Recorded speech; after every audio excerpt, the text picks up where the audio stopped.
పరిశుద్ధ గ్రంథమైన బైబిల్ నుండి జకర్యా గ్రంథం 6వ అధ్యాయం చదువుకుందాం. జకర్యా గ్రంథం 6వ అధ్యాయం 1 నుండి 8 వచనాలు చదువుకుందాం. జకర్యా గ్రంథం 6వ అధ్యాయం 1 నుండి 8 వచనాలు. నేను మరలా తేరి చూడగా 2 సంవత్సరముల మధ్య నుండి 4 రథములు బయలుదేరుచుండెను. ఆ పర్వతములు ఇత్తడి పర్వతములై ఉండెను. మొదటి రథమునకు ఎర్రని గుర్రములు, రెండవ రథమునకు నల్లని గుర్రములు, మూడవ రథమునకు తెల్లని గుర్రములు, నాలుగవ రథమునకు చుక్కలు చుక్కలు గల బలమైన గుర్రములుండెను. నా ఏలినవాడా, ఇవి ఏమిటని నాతో మాట్లాడుచున్న దూతను నేను అడుగగా అతడు నాతో ఇట్లనెను, ఇవి సర్వలోకనాథుడగు యెహోవా సన్నిధిని విడిచి బయలువెళ్ళు ఆకాశపు చతుర్వాయువులు. నల్లని గుర్రములున్న రథము ఉత్తర దేశములోనికి పోవునది, తెల్లని గుర్రములున్న రథము వాటి వెంబడి పోవును. చుక్కలు చుక్కలు గల గుర్రములు గల రథము దక్షిణ దేశంలోనికి పోవును. బలమైన గుర్రములు బయలువెళ్ళి లోకమంతటా సంచరింప ప్రయత్నింపగా పోయి లోకమునందంతటా సంచరించుడని అతడు సెలవిచ్చెను కనుక అవి లోకమందంతటా సంచరించుచుండెను. అప్పుడతడు నన్ను పిలిచి, ఉత్తర దేశములోనికి పోవు వాటిని చూడుము, అవి ఉత్తర దేశమందు నా ఆత్మను నెమ్మదిపరచునని నాతో అనెను. చదవబడిన ఈ లేఖనం కొరకై ప్రార్థన చేసి వాక్యాన్ని విందాం. జీవాధిపతి అయిన మా దేవా, కనికర సంపన్నుడా, కృపా సత్య సంపూర్ణుడా, ప్రేమించి ప్రాణం పెట్టి తిరిగి లేచినవాడా, చేతులు చాచి పిలిచి రక్షించి దైవరాజ్యమునకు వారసులనుగా చేసినవాడా, మీకు స్తోత్రములు. ఏ నేలకు ఏ విత్తనం అవసరమో అలాగున ఏ ఆత్మకు ఏ మాట అవసరమో అది మీరు మాకు అందించి మమ్మను మీరు బలపరచి భద్రపరచి క్షేమస్థితిని కలిగిస్తున్నందుకు కృతజ్ఞతలు చెల్లిస్తూ సమస్తము ద్వారా మహిమ ఘనత ప్రభావములను మీరు ఆరోపించుకుంటారని కోరుచు మా ప్రాణనాథుడు ప్రియుడు మా రక్షకుడైన యేసు క్రీస్తు అతి శ్రేష్టమైన అమూల్యమైన నామమున స్తోత్రములు చెల్లించి స్తుతించి ప్రార్థించి మిక్కిలి వినయముగా బ్రతిమిలాడి వేడుచూ ఉన్నాం మా ప్రియ పరలోకపు తండ్రి, ఆమేన్. ప్రభునందు ప్రియులారా, మనము చదువుకున్న ఈ 6వ అధ్యాయం, ఈ 6వ అధ్యాయములో ముఖ్యముగా దేవుని తీర్పును దృష్టాంతముగా ఉన్న అభిషేకం. దేవుని తీర్పును దృష్టాంతముగా ఉన్న అభిషేకం. మనము 1 నుండి 8 వచనాలు 4 రథముల దర్శనం, 4 రథముల దర్శనమును గూర్చిన వివరాన్ని మనం ఇక్కడ చదువుకున్నాం. దాదాపు 15 వచనాలు ఉన్నాయి. 9 నుండి 15 వచనాలు మెస్సియాను గూర్చిన సాదృశ్యం. 9 నుండి 15 వచనాలు మెస్సియాను గూర్చి సాదృశ్యం. ఇందులో ఈ అధ్యాయమంతా కూలంకుషంగా మనం ఆలోచన చేస్తే ఉపోద్ఘాతం, ఇందులో చివరి దర్శనం, లోకం మీదికి రానయ్యున్న తీర్పును గూర్చియు లోకం మీదికి రానయ్యున్న తీర్పును గూర్చియు మొదటి అధ్యాయం 18-20 వచనాల ప్రకారంగా దర్శనముల విఫలపరచి పొడిగించుట, దర్శనము విఫలపరచి పొడిగించుట. ఆ తరువాత మెస్సియా వచ్చి దేవాలయము కట్టి యాజకత్వము జరిగించి ఆయన రావడం, దేవాలయము కట్టడం, యాజకత్వము జరిగించడం, రాజుగా ఏలుటయు. ఈ మూడు చాలా ముఖ్యమైనవి. దేవాలయము కడతాడు, యాజకత్వము జరిగిస్తాడు, రాజుగా ఏలతాడు. అలాగునని దేవునికి ఈవులు ఇచ్చిన వారికి కలుగు ఫలితము వివరించబడింది ఈ అధ్యాయములో. దేవునికి ఈవులు ఇచ్చిన వారికి కలుగు ఫలితము వివరించబడినది.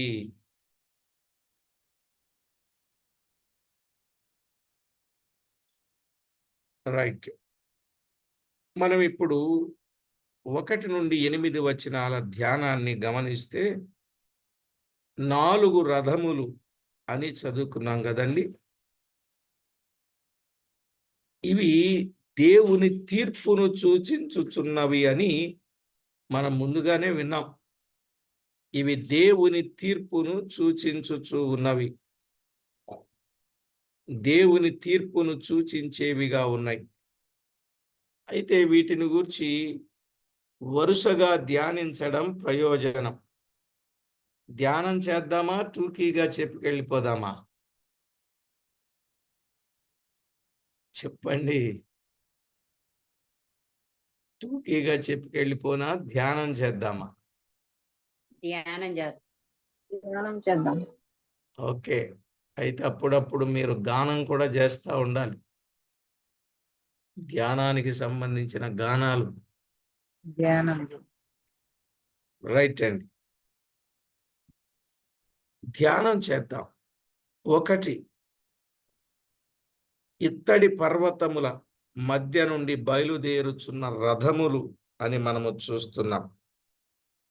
మొదటి వచనం, నేను మరలా తేరి చూడగా 2 పర్వతముల మధ్య నుండి 4 రథములు బయలుదేరుచుండెను. ఆ పర్వతములు ఇత్తడి పర్వతములై ఉండెను.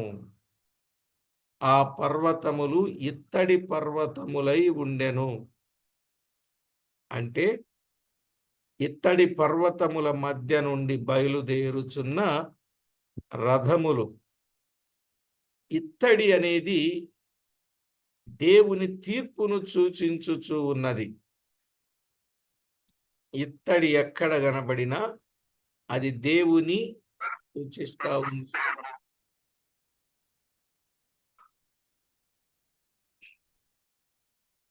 ఇత్తడి దేవుని తీర్పును సూచించేది.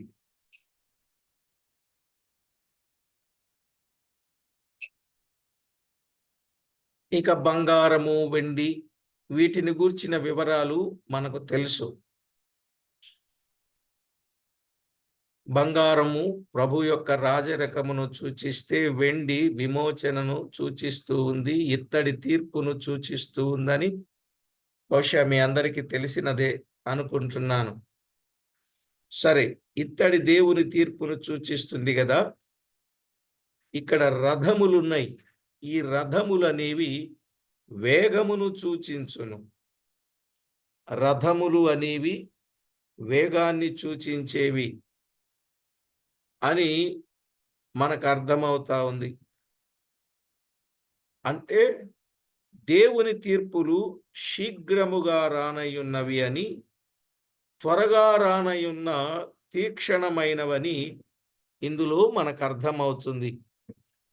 అంటే దేవుని తీర్పులు శీఘ్రముగా రానయ్యున్నాయి, త్వరగా రానయ్యున్నాయి, అవి తీక్షణమైనవి అనేది మనకి అర్థమవుతా ఉంది.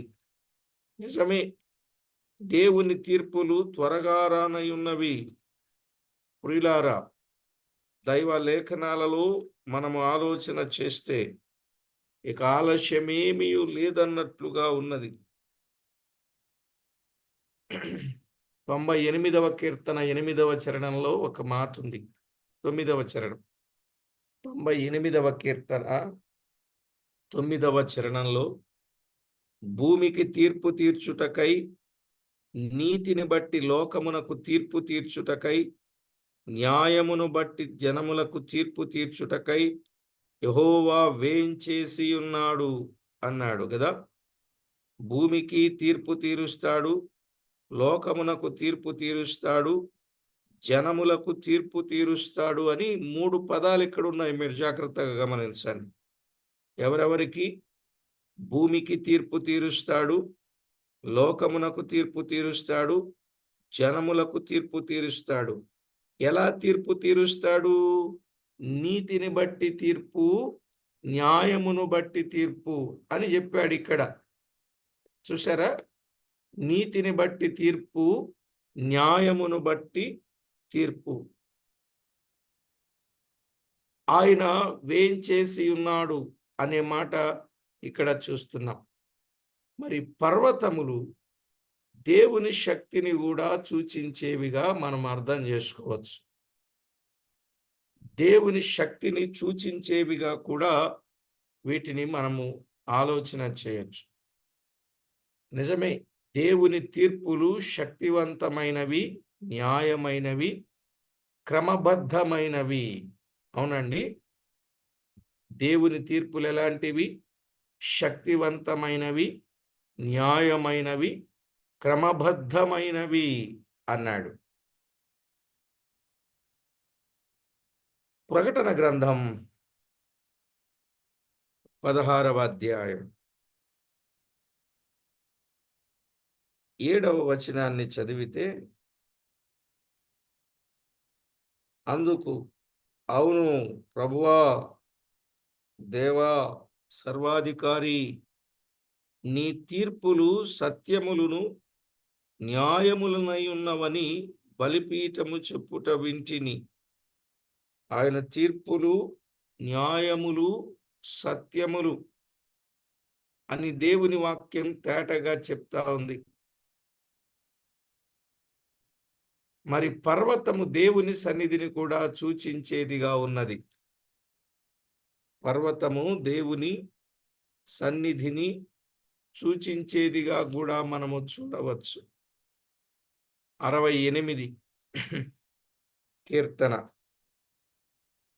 15:16 బాషాను పర్వతం దేవ పర్వతం, బాషాను పర్వతం శిఖరములు గల పర్వతం, శిఖరములు గల పర్వతములారా, దేవుడు నివాసముగా కోరుకొన్న కొండను మీరేల వారచూపులు చూపుచూ ఉన్నారు. యెహోవా నిత్యము అందులోనే నివసించును. యెహోవా నిత్యము అందులోనే నివసించును. గమనించారా? ఇక్కడ పర్వతము దేవుని సన్నిధిని కూడా సూచించేదిగా ఉన్నది. అంటే తీర్పులు దేవుని సన్నిధి నుండి బయలుదేరుచున్నవి అని అర్థం. ఏమన్నా అర్థమైందా? తీర్పులు దేవుని సన్నిధి నుండి బయలుదేరుచున్నవి. ఎవరెవరికి తీర్పు చేయడానికి? భూలోకమునకు తీర్పు చేయడానికి,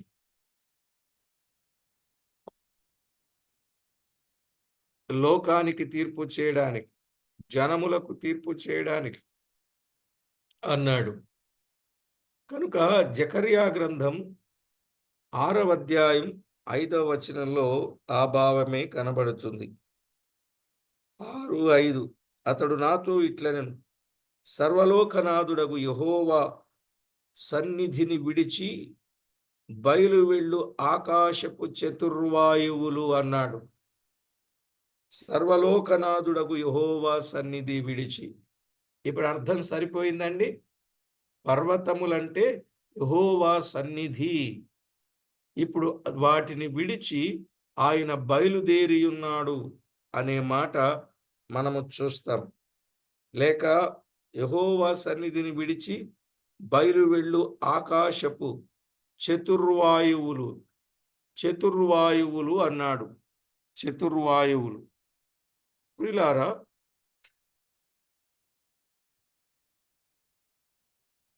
తీర్పు దేవుని చిత్తానుసారముగా రానయ్యున్నదని మనకు అర్థమవుతా ఉంది. ఆ చతుర్వాయువులు రావడం, తీర్పు దేవుని చిత్తానుసారం. ఎందుకంటే ఆయన సన్నిధి నుండే వస్తున్నాయి గనుక అది దేవుని చిత్తానుసారం అని మనం అర్థం చేసుకోవాలి.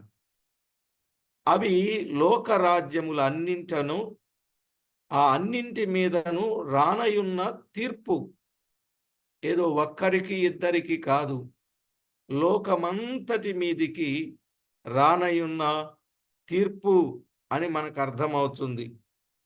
హగ్గయి గ్రంథములో, హగ్గయి గ్రంథం 2వ అధ్యాయం 7వ వచనాన్ని చదివినప్పుడు, హగ్గయి గ్రంథం 2వ అధ్యాయం 7వ వచనం, నేను అన్యజనులందరినీ కదలింపగా అన్యజనులందరి యొక్క ఇష్ట వస్తువులు తేబడును, నేను ఈ మందిరమును మహిమతో నింపుదును, ఇదే సైన్యములకు అధిపతియగు యెహోవా వాక్కు.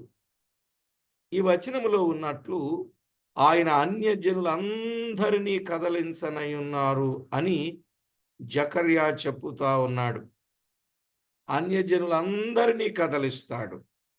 ఈ దర్శనము యొక్క ముఖ్య ఉద్దేశం ఏమంటే, యెహోవా ఈ లోకరాజ్యములన్నింటినీ తన చిత్త ప్రకారముగా ఏలుచూ ఆయన ఏలుబడికి లోబడని కారణమున నాశనము చేయ శక్తి గలవాడై ఉన్నాడని తెలియపరచుచూ ఉన్నది.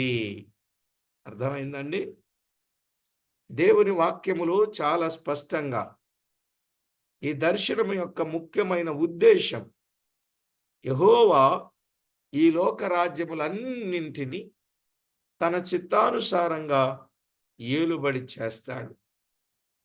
ఆ ఏలుబడికి లోబడినటువంటి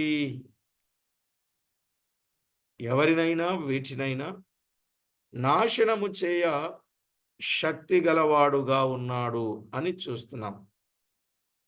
కాబట్టి ప్రభునందు ప్రియులారా, జీవము గల దేవుని చేతిలో పడుట భయంకరము అన్నాడు కదా. జీవము గల దేవుని చేతులు పడకుండా జాగ్రత్త పడాలి. హెబ్రీలకు రాసిన పత్రిక 10వ అధ్యాయం 30-31 హెబ్రీ పత్రిక 10:30-31. పగ తీర్చుట నా పని, నేనే ప్రతిఫలమిత్తుననియు, మరియు ప్రభువు తన ప్రజలకు తీర్పు తీర్చును అనియు చెప్పిన వానిని ఎరుగుదుము గదా. జీవము గల దేవుని చేతిలో పడుట భయంకరము. జీవము గల దేవుని చేతిలో పడుట భయంకరము. అందుకే ప్రియులారా, ఆయన రక్షించుటకు సిద్ధముగా ఉన్నప్పుడు ఆయనను అంగీకరించుట ఆశీర్వాదకరం. అవునా కాదా? ఆయన రక్షించడానికి ఇష్టపడినప్పుడు ప్రతి ఒక్కరూ దానికి లోబడి విధేయులై ప్రభువును హృదయములో చేర్చుకొని ప్రభువుకు అనుకూలుగా జీవించుట అది ఆశీర్వాదకరము. కాబట్టి మనము ఈ కృపాకాలములో ఉన్నాం. ఈ కృపాకాలములో ఆయన రక్షకుడుగా ఉన్నాడు. అందుకే ఆయనను అంగీకరించుట మేలు. తరువాత ఆయన ఎలా రాబోతున్నాడు? తీర్పరిగా రాబోతూ ఉన్నాడు కదా. ఇప్పుడేమో రక్షకుడుగా వచ్చాడు, తరువాత ఆయన తీర్పరిగా రాబోతూ ఉన్నాడు. తీర్పు తీర్చబడడం కంటే రక్షించబడి రాజ్యము చేరడం మేలు. గనుకని దేవుడిచ్చిన సమయాన్ని ప్రతి ఒక్కరూ సద్వినియోగము చేసుకొనుట అది ఎంతో ఎంతెంతో మంచిది. ఇదండి ఇత్తడి పర్వతముల మధ్య నుండి బయలుదేరుచున్న రథముల సంగతి. ఇక రెండో విషయానికి వద్దాం. రెండో విషయం 2-3 వచనాలు చదువుకుందాం. 2-3 వచనాలు. మొదటి రథమునకు ఎర్రని గుర్రములు, రెండవ రథమునకు నల్లని గుర్రములు, మూడవ రథమునకు తెల్లని గుర్రములు, నాలుగవ రథమునకు చుక్కలు చుక్కలు గల బలమైన గుర్రములుండెను అన్నాడు. ఇక్కడ రథములకున్న గుర్రముల వివరం చెప్పాడు. రథములకున్న గుర్రములు, ఇక్కడ ఎన్ని రథములు? 4 రథములకు 4 రకాల గుర్రాలను సూచిస్తా ఉన్నాడు. అవును కదండి, 4 రథాలకు 4 రకాల గుర్రాలు సూచిస్తా ఉన్నాడు. ఈ 4 రంగులు మనకి ఎక్కడ కనపడతాయి? ప్రకటన గ్రంథం 6వ అధ్యాయం 1 నుండి 8 వచనాలలో మనకి కనబడతాయి. ఏవి? ఈ 4 రంగులు, ఈ 4 రంగులు, ఈ 4 గుర్రాలు మనకు అక్కడ కనబడతాయి. చదువుకుంటే బాగానే ఉంటుంది. 6వ అధ్యాయములో మనము చూచినప్పుడు 1 నుండి 8 వచనాలు మనకు కనబడతాయి. ఆ గుర్రముల వివరం కూడా చెప్పాడు కదా. ఆ గుర్రముల వివరం 2వ వచనం నుంచి చదువుతున్నా. నేను చూడగా ఇదిగో ఒక తెల్లని గుర్రము కనబడెను. దాని మీద ఒకడు విల్లు పట్టుకొని కూర్చుండి ఉండెను. అతనికి ఒక కిరీటం ఇయ్యబడెను. అతడు జయించుటకు బయలు వెళ్ళెను. ఇక్కడ తెల్లని గుర్రము అని చెప్పాడు కదా. తెల్లని గుర్రం. 4వ వచనములో ఎర్రనిదైన వేరొక గుర్రం, ఎర్రనిదైన వేరొక గుర్రం. 5వ వచనములో ఒక నల్లని గుర్రం.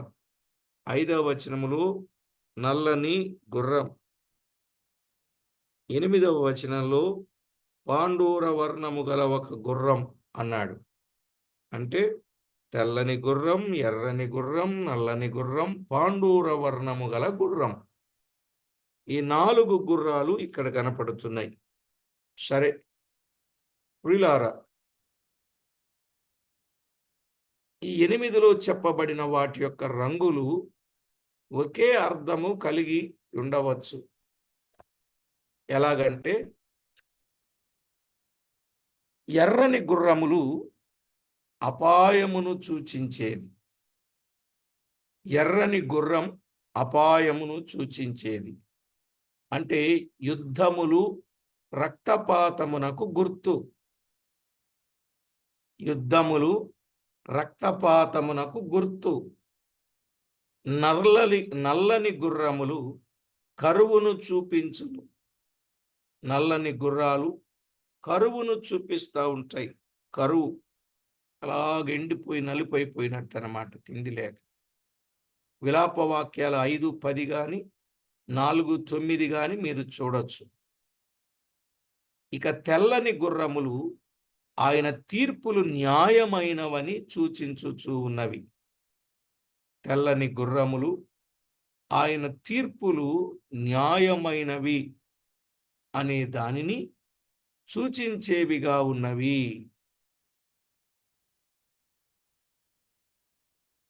చుక్కలు చుక్కలు గల బలమైన గుర్రములు తెగులు మొదలగు శిక్షలకు సూచనగా ఉండవచ్చు. తెగులు,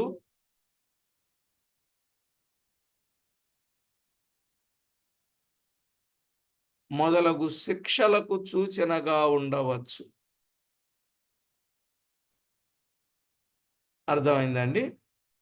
4 గుర్రాలు. 1 ఎర్రని గుర్రం, యుద్ధములు, రక్తపాతమునకు సూచన.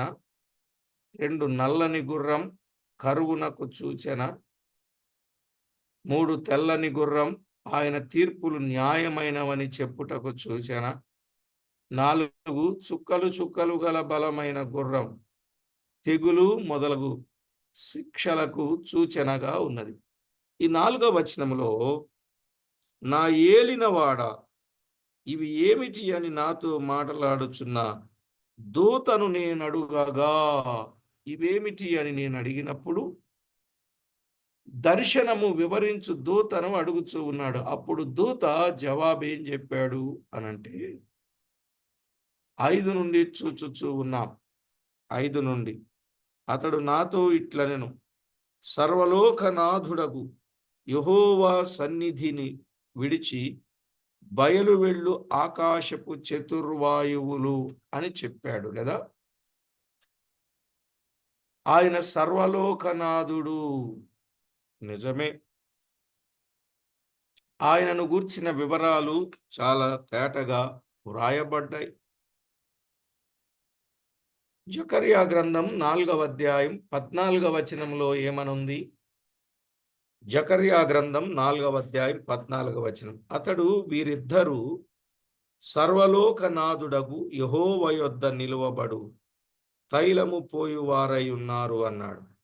సర్వలోకనాథుడు అని చెప్పబడిన మాట, సర్వలోకనాథుడు ఆయనే.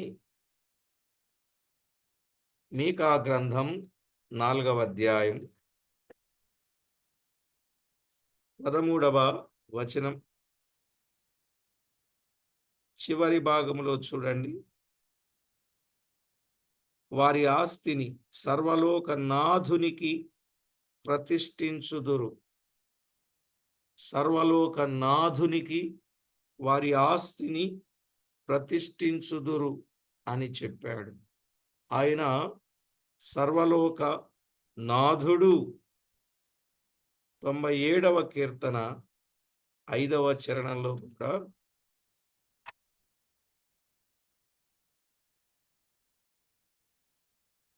తొంభై 7:5 యెహోవా సన్నిధిని, సర్వలోకనాథుని సన్నిధిని పర్వతములు మైనము వలె కరుగుచున్నవి.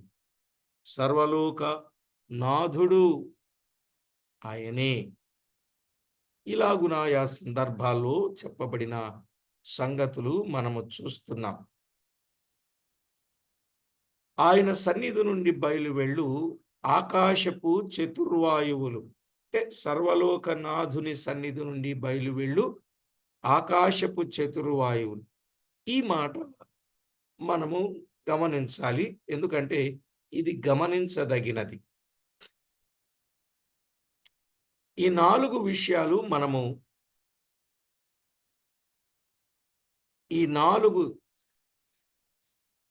చతుర్వాయువులు అన్నాడు కదా, ఆకాశపు చతుర్వాయువులు. బైబిల్లో గాలి అనున్నది దూతలను చూపించేదిగా ఉన్నది. గాలి అనేది దూతలను సూచించేదిగా ఉన్నది. మీరు కావాలంటే కీర్తన 104:4 చదువుదాం. 104:4 వాయువులను తనకు దూతలుగాను, వాయువు అంటే గాలి, వాయువులను తనకు దూతలుగాను అగ్నిజ్వాలలను తనకు పరిచారకులను గాను ఆయన చేసుకొని ఉన్నాడు. పుట్నోట్లో ఏమనుంది? వాయువులను తనకు దూతలుగానంటే తన దూతలను వాయువులుగాను అనుంది. తన దూతలను వాయువులుగాను. ఇక్కడ మీరు గమనించాల్సిన గొప్ప విషయం ఏంటంటే, వాయువులను తనకు దూతలుగాను అగ్ని జ్వాలలను తనకు పరిచారకులను గాను ఆయన చేసుకొని ఉన్నాడు. చూశారా? వాయువులేమో తనకు దూతలట, అగ్ని జ్వాలలేమో ఆయనకు పరిచారకులట.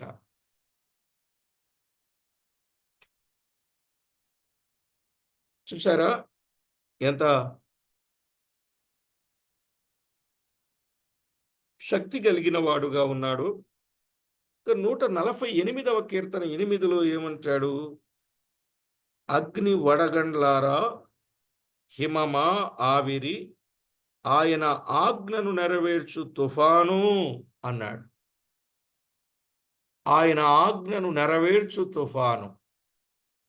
తుఫాను వచ్చిందంటే అది ఎవరి ఆజ్ఞ ప్రకారంగా వస్తుంది?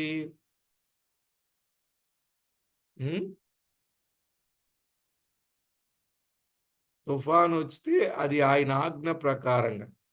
ఈవేళ వర్షం వస్తే కూడా సాతానుడు అని సంబోధించి చాలా దూషిస్తూ ఉంటారు కదా, అవునా కదా? వర్షం వస్తే కూడా మీటింగ్లు పెట్టుకున్న వర్షం వచ్చింది, ఏం చేస్తారు? సాతానుడు దేవుని పని ఆటంకం కలుగు చేయడానికి వర్షాన్ని పంపించేశాడు, దేవుని పని పాడు చేసేసాడు అని చెప్తారా? అంటారా అనరా? విన్నారా లేదా? ఎప్పుడు అలాగ అనవద్దు. వాని వల్ల అది కాదు. కానీ ఇక్కడ తుఫాను వచ్చినా కూడా అది దేవుని ఆజ్ఞ ప్రకారంగానే వస్తుంది. ఇది మీ మనసులో ఉండొచ్చంటే,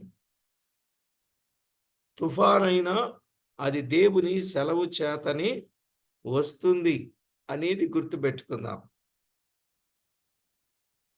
మరియు ఇర్మియా గ్రంథం 49:36 వచనం చదువుకుందాం. 49:36.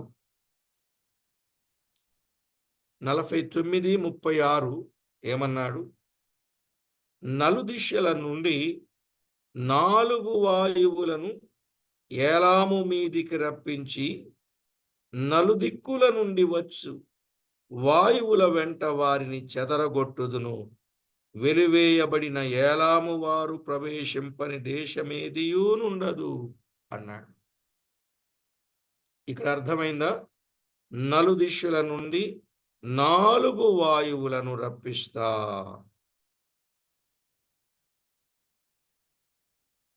నలుదిశల నుండి 4 వాయువులు, చతుర్విధ వాయువులు అన్నాడు. అందుకే చతుర్విధ వాయువులు. ఈ 4 దిక్కుల నుండి 4 వాయువులు వస్తాయి. దానియేలు గ్రంథములో కూడా మనము గమనించినప్పుడు 7వ అధ్యాయం 2వ వచనం. దానియేలు వివరించి చెప్పినదేమనగా, రాత్రి అందు దర్శనములు కలిగినప్పుడు నేను తేరిచూచుచుండగా ఆకాశపు నలుదిక్కుల నుండి సముద్రము మీద గాలి విసరుట నాకు కనబడెను. గమనించారా? నేను తేరిచూచుచుండగా ఆకాశపు నలుదిక్కుల నుండి సముద్రము మీద గాలి విసరుట నాకు కనబడెను. సముద్రము మీద గాలి విసురుట నాకు కనబడెను. గమనించండి, ఈ వచనంలో చూస్తే వాయువు అనున్నది యుద్ధమునకు సూచనగా కనబడుచు ఉన్నది. యుద్ధానికి సూచన. గాలి, వాయువు యుద్ధానికి సూచన. గనుక యెహోవా సన్నిధి నుండి బయలువెడలు తీర్పును ఇది చూపించుచు ఉన్నది. యెహోవా సన్నిధి నుండి బయలువెడలు యెహోవా తీర్పును సూచించుచు ఉన్నది. దూతలు దేవుని తీర్పును జరిగిస్తున్నారు. ఒక విధంగా ఈ దూతలను దేవుని ఏజెంట్లు అని చెప్పొచ్చు. దూతలు ఎవరు? దేవుని ఏజెంట్లు. ప్రకటన గ్రంథం 7వ అధ్యాయం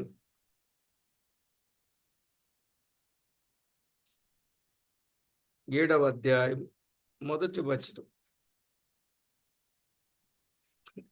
వచనం. అటు తరువాత భూమి యొక్క 4 దిక్కులలో 4 దేవదూతలు నిలిచియుండి భూమి మీదనైనను సముద్రము మీదనైనను ఏ చెట్టు మీదనైనను గాలి వేచకుండునట్లు భూమి యొక్క 4 దిక్కుల వాయువులను పట్టుకొని ఉండగా చూచితిని. అర్థమైందండి ఇక్కడ?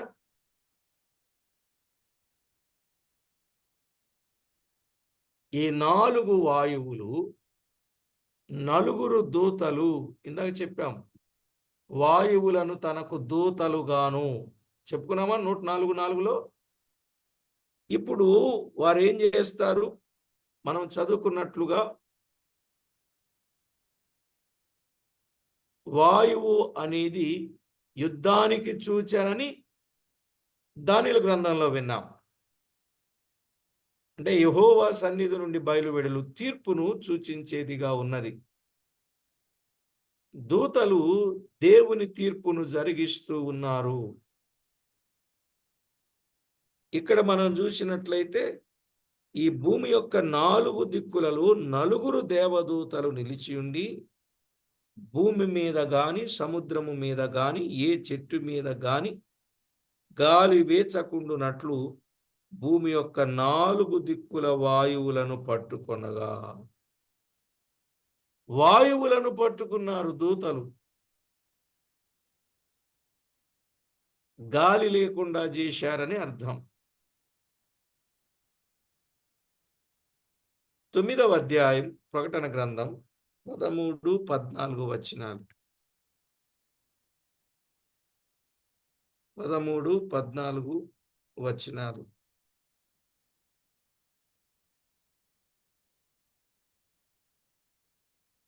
ఆరవ దూత బూర ఊదినప్పుడు దేవుని ఎదుట ఉన్న సువర్ణ బలిపీఠం యొక్క కొమ్ముల నుండి యొక్క స్వరము యూప్రటీస్ అను మహానది యొద్ద బంధింపబడి ఉన్న 4 దూతలను వదిలిపెట్టుమని బూర పట్టుకుని ఉన్న ఆ 6వ దూతతో చెప్పుట వింటిని. 4 దూతలను వదిలిపెట్టుమని చూస్తున్నాం. ఇలాగు మనము తలంచినట్లయితే ఆ గుర్రము యొక్క రంగులను బట్టి చూస్తే ఇది దేవుని యొద్ద నుండి బయలుదేరు తీర్పులు 4 విధములు. దేవుని యొద్ద నుండి బయలుదేరు తీర్పులు 4 విధములు అనగా 1 యుద్ధములు, 2 కరువులు, 3 న్యాయమైన తెగుళ్ళు, శిక్షలకు సూచనగా ఉన్నది. అర్థమైందండి? యుద్ధము, కరువు, తెలుపు అనేది న్యాయమైన విన్నాం. తెల్లని గుర్రములు ఆయన తీర్పులు న్యాయమైనవి. అలాగే పాండుర వర్ణము గల గుర్రం తెగుళ్ళు మొదలగు శిక్షలకు సూచనగా సూచించబడుతూ ఉంది. కాబట్టి ప్రతి ఒక్కరూ ఆలోచన చేయండి.